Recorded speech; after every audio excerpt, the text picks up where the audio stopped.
Okay, so we're going to do a couple of talks on synthesis. The concept of synthesis. I referred to Bloom's taxonomy before, and here's an example of Bloom's taxonomy from this particular source here. This is kind of widespread in psychology. There's these different levels of thinking. The first and lowest level is knowledge, and that's simply, memorizing facts. The next one is understanding, which is built on knowledge.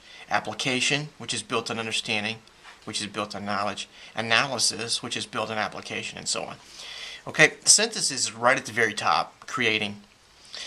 And this can be frustrating for students sometimes because really this is where we're most comfortable, right? In the concrete. Just tell me what the fact is, what's the answer. When we do synthesis, it's often that there's more than one way to get there. Now, it's possible that the tools that we have at our disposal are few enough that we won't have multiple paths to get there. But there are times when there are, and that can be very frustrating. So just you have to sort of appreciate at the outset that this is open-ended. We are at the really apex.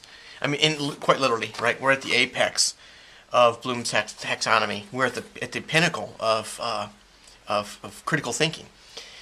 And so, if it seems hard, well, you're doing something pretty difficult here, and so don't be discouraged by that.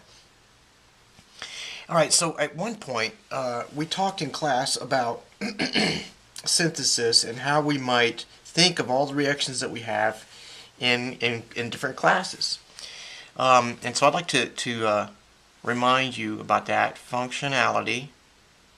And a lot of the reactions that we have are simply taking one functional group and making them a different functional group. So let's say that in terms of functionality, the reaction, one given reaction might just simply be changing functional groups. We have at least one reaction where we actually introduce functional groups. I'll give examples of these in just a second. And then we have some reactions where we eliminate functional groups. It may be good to be thinking in these terms so that when you have a synthesis problem, you can sort of ask yourself what kind of things you need. Then the other kinds of reactions we have are where we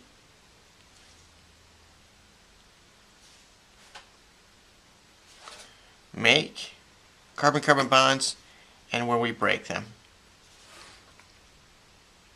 Okay?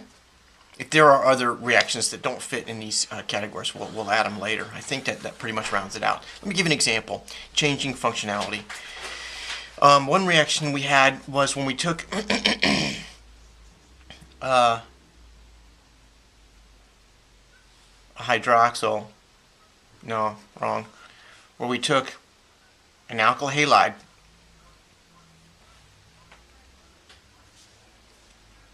treated it with sodium hydroxide, right, and eliminated or substituted that and made an alcohol. Okay, so the reaction is right there, and that's an example of something I would say is changing a functional group.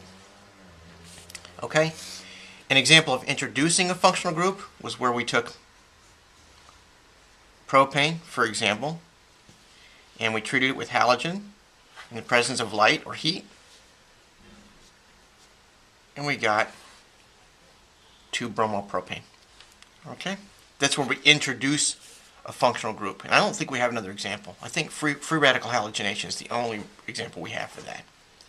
I don't have the page numbers on which these are, but you want to know where those are, and you want to remember them. They need to be familiar to you. Eliminating functional groups.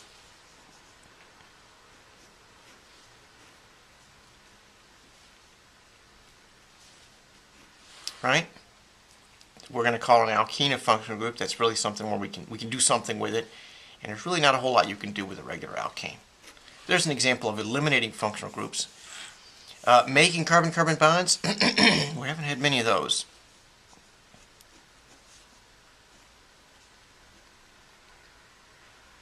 Hydride, right? Strip off a proton into CH3Br.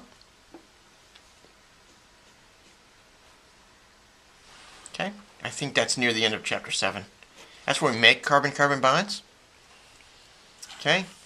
And then breaking carbon-carbon bonds. The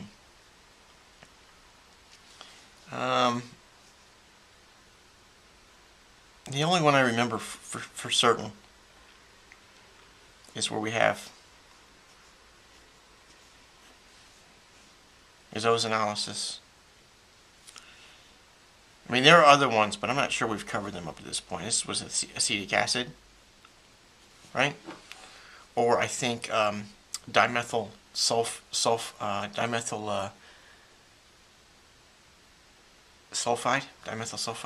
Okay, and what's that give us? Remember, we're going to draw a little thing through there. Right? That's really 2 moles of acetone. Okay, but I draw it like that because it's easy for me to compare with that.